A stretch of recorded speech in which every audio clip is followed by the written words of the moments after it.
एक गरीब लड़के की भूख। एक भयानक अंधेरी रात में मंदिर की सीढ़ी पर मंदिर में लगे लाइट की रोशनी में एक साधारण 15 साल का लड़का पढ़ाई करते दिखा। ठंड के दिन थे, वो ठंड से कांप रहा था लेकिन पढ़ाई में खोया हुआ था। हफ्ते में 2 दिन मैं उसी रास्ते से होकर गुजरता था।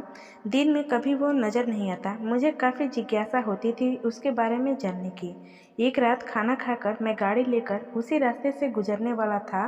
सोचा जाते जाते कुछ पार्सल लेकर जाऊंगा उसके लिए। मैं पार्सल लेकर गाड़ी से उस मंदिर के पास पहुंचा। लड़का सीढ़ियों पर बैठकर हमेशा की तरह पढ़ाई कर रहा था।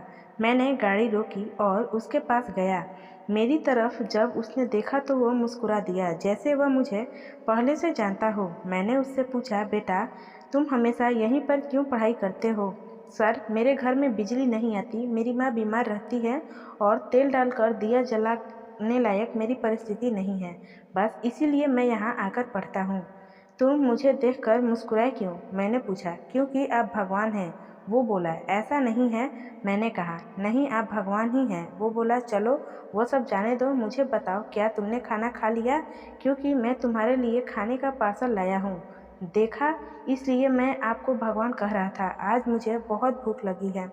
सुबह से मैंने कुछ नहीं खाया, लेकिन मुझे इस बात की जरा भी चिंता नहीं थी कि मैं जानता था कि वो भगवान जिसने मुझे भूख दी है वह मुझे भूखा पेट नहीं सुलाएगा। किसी न किसी रूप में आकर मुझे खाना देगा। और आप खाना लेकर आ गए, आप भगवान ही हो ना।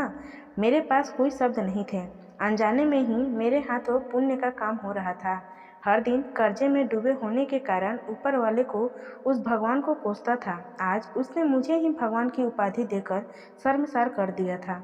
आधा खाना खाकर उसने आधा बचा लिया और मुझसे बोला कि सर, आप 5 मिनट यहीं ठहरिए, मैं यह खाना मेरी माँ को देकर आता हूँ। मंदिर से कुछ दूर एक पुराने घर की तरफ जाते हुए उसे मैं देखता रहा। कुछ मिनटों बाद वह वापस आया।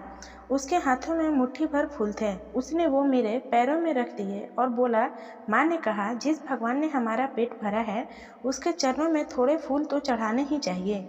मेरी आंखें बंद हो गई और उसमें अपने आप आंसू निकल आए। आंखें खोल के मैंने उसके पुराने घर के तरफ देखा। उस घर के सामने पड़े पत्थर में भी मुझे प्यारी सी मुस्कान दिखाई दे रही थी। उस लड़के की आंखों में मुझे साक्षात भगवान दिखाई दे रहा था। दोस्तों, कहते हैं कि भगवान सबकी मदद करते हैं, बस यह खुद सामने नहीं आते। किसी न किसी के जरिए हम तक वह मदद पहुंचा देते हैं। बस ज़रूरत है तो उन पर विश्वास करने की। हमेशा की तरह पूरी कहानी सुनने के लिए आपको धन्यवाद। दोस्तों, उम्मीद है कि यह कहानी आपको दिल को छू गई होगी। ऐसे ही सीधे दिल तक उतरने वाली कहानी सुनने के लिए इस चैनल को सब्सक्राइब जरूर कीजिए। कहानी पसंद आई हो तो लाइक और शेयर करना ना भूलिए।